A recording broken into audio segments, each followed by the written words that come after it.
हे सहानुभूती मिळवण्याचा अयशस्वी प्रयत्न आहे। सुरेश कगमाडींना नोटीस देताना तेव्हा मात्र कुठं होता तुझा धर्म असा प्रश्न विचारला पाहिजे। कायद्याच्या विविध संस्थांना त्यांचं कामच करू द्यायचं नाही। राजकीय नेता म्हणून आपल्याला काही विशेष कवच लाभलं आहे असा भाव आणायचा। आपल्या सर्वांना माहिती आहे की देवेंद्रजींना ही नोटीस मागच्या सरकारमध्ये गेला होता, प्रवीण दरेकरांना नोटीस गेला होता।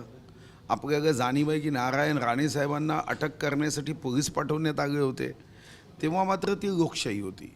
आणि आता आपल्याला एखाद्या संदर्भात फक्त विचारणा केली तरी इतकं त्रास वाटावा, इतका राग यावा हे काही लोकशाहीमध्ये अपेक्षित नाही। अजितदादा महाविकास आघाडीसोबत असते तर मुख्यमंत्री झाले असते, चांगलं वातावरण असते। जयंत पाटील खरं तर जयंत पाटील साहेब अजितदादा असते तर मुख्यमंत्री झाले असते असं आता सांगताय। तेव्हा सांगितलं असतं तर त्याचा फायदा आहे। आता हा नवीन डाव आहे की त्यांना असं सांगून आपल्या बाजूनी जो होणारा पराभव आहे त्याला काही डागडुजी करता येईल का, हा एक असफल प्रयत्न आहे। जयंतराव आमचे मित्र आहे, पण त्यांचा या प्रयत्नाला आता यश येणार नाही। महायुतीच्या तिन्ही पक्षांनी वेगवेगळे सर्वे सुरू केलेले आहे उमेदवार निवडींच्या बाबत, तुम्ही कसं बघता या सर्वेकडे? नाही, हा एक मला वाटतं की प्रत्येक राजकीय पक्ष आपापल्या पद्धतीने सर्वे करतो। महाविकास आघाडी असेल किंवा देशामध्ये इंडिया अलायन्स असेल, आपापल्या पक्षाच्या माध्यमातून आपलं आकलन करणं आणि ही निरंतर चालणारी प्रक्रिया आहे। फक्त निवडणूकच नव्हे तर काही राजकीय पक्ष 5 वर्षसुद्धा योग्य पद्धतीने जनतेच्या मनात काय आहे हे समजून घेण्यासाठी सर्वे करत असतात। तिन्ही पक्ष वेगवेगळे सर्वे, जागा वाटपाचा गोंधळ दूर करण्यासाठी वेगवेगळे सर्वे सुरू असेल। हे आपापल्या सर्वे म्हणजे फक्त जागांसाठीच नसतात। आपण ज्या योजना प्रस्तावित करतो त्या योजनांबद्दल लोकांचं काय मत आहे, विविध विषयावर जनमानस काय विचार करतो आहे, अशासाठी सुद्धा या गोष्टी घडत असतात। आणि म्हणून फक्त सत्ता, सीट वाटप, सीट शेअरिंग यापुरतं सर्वे कधीही नसतो। या सर्वेमध्ये लाडकी बहीण योजना, शेतकऱ्यांना जी वीज माफी दिली त्याबाबतही विचारणार, मतं जाणून घेतले जातात। निश्चितपणे इतर बाबतीतही मतं जाणून घेतले जातात। महाविकास आघाडीबद्दल काय मत आहे, महायुतीबद्दल मत काय आहे, आणि या माध्यमातून आपल्याला योग्य दिशा प्राप्त होते। अजितदादा आणि निगेटिव्ह रिपोर्ट असल्यास तिकीट कापले जाऊ शकतात असे एक माहिती आहे, तुम्हाला काय वाटते सर्वेमध्ये?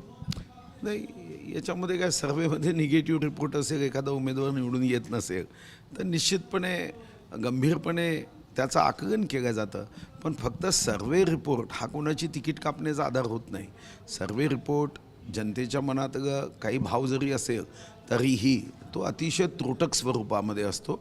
कार्यकर्त्यांच्या मनात काय आहे, तिथं असणाऱ्या पदाधिकाऱ्यांच्या मनात काय आहे, एकूण त्या उमेदवाराची प्रतिमा काय आहे, विरोधात कोण उभा राहतो, असं इतक्या अगोदर केलेल्या सर्वेच्या आधारावर एखाद्या उमेदवाराच्या विजय पराभवाचं विश्लेषण करणं हे काही पूर्णतः योग्य ठरत नसतं। अजितदादा आणि शिंदे सर्वेचे ओव्हरऑल रिपोर्ट्स कसे आहेत? कारण की संजय राऊत म्हटले की निगेटिव्ह रिपोर्ट्स आहे महायुतीचे।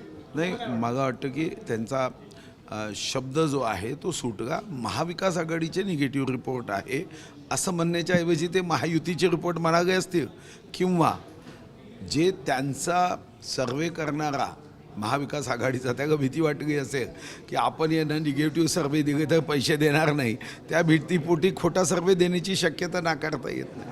संघ राजकारणापासून वेगळा आहे, परंतु संघही मदत करणार निवडणुकीत अशी माहिती आहे। काय वाटतं? संघ राजकारणापासून अलिप्तच राहतो। संघ मदत करणे किंवा न करणे हा विषय नसतो।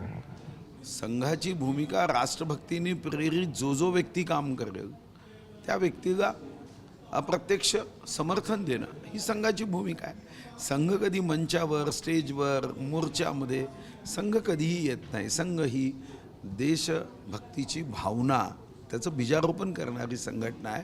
नमस्ते सदा वत्सले मातृभूमे, देशासाठी वंदन करणारी संघटना आहे। अजितदादा आणि शिंदेची अपेक्षित यश मतं जी आहेत ती मिळाली नाही असे स्पष्टोक्ती फडणवीसांनी दिलेली आहे।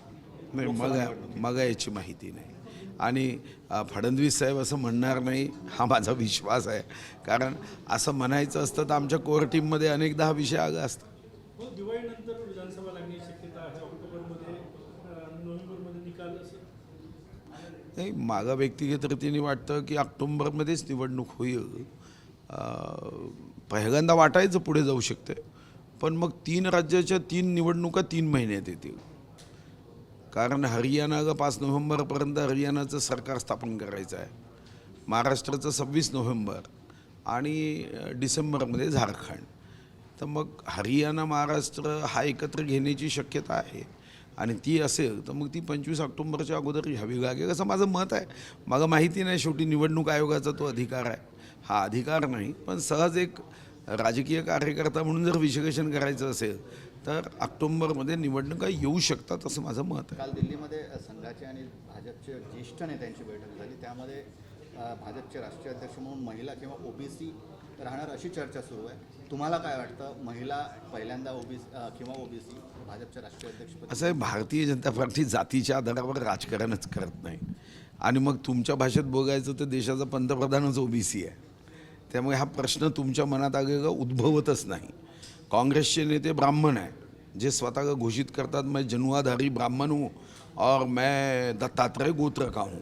तुम्ही ज्या जातीचा प्रश्न विचारताय तो भाजपला मान्यच नाही. सब समाज को साथ लिए हमको हे आगे बढ़ना, हा भावनेनी काम करतो.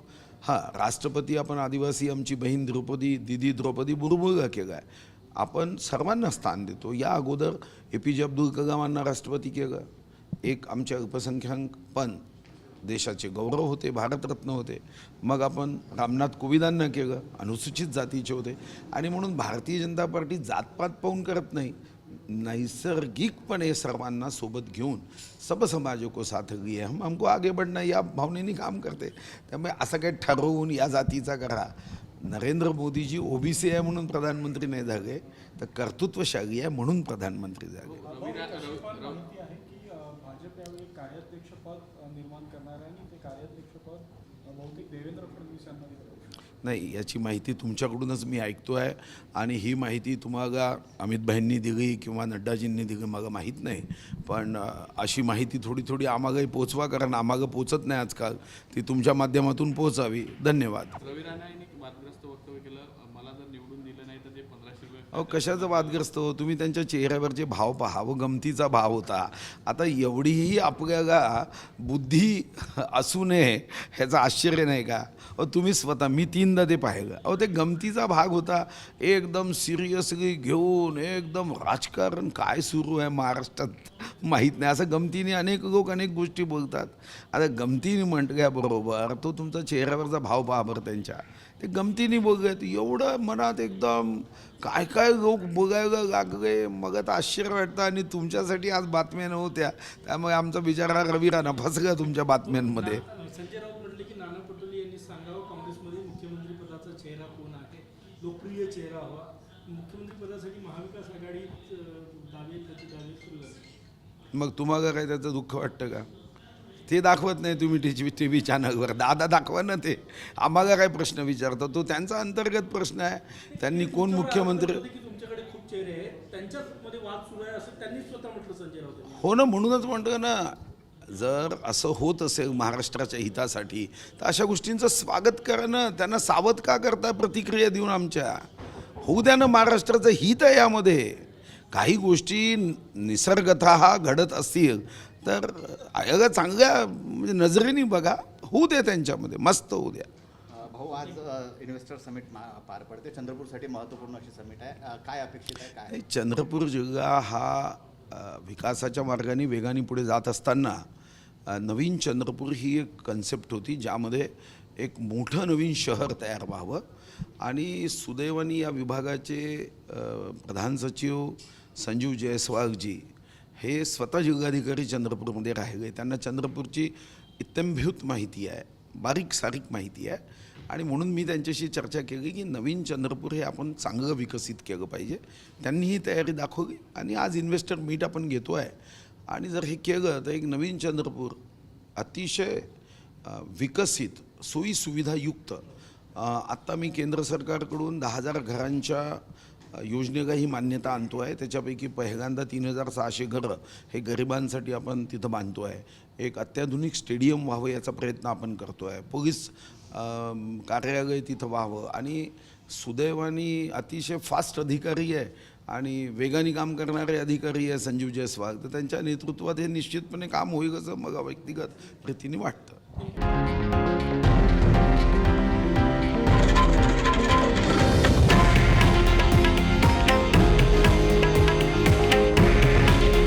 हे आहे देशातील नंबर 1 न्यूज नेटवर्क आणि आपण पाहत आहात TV9 मराठी.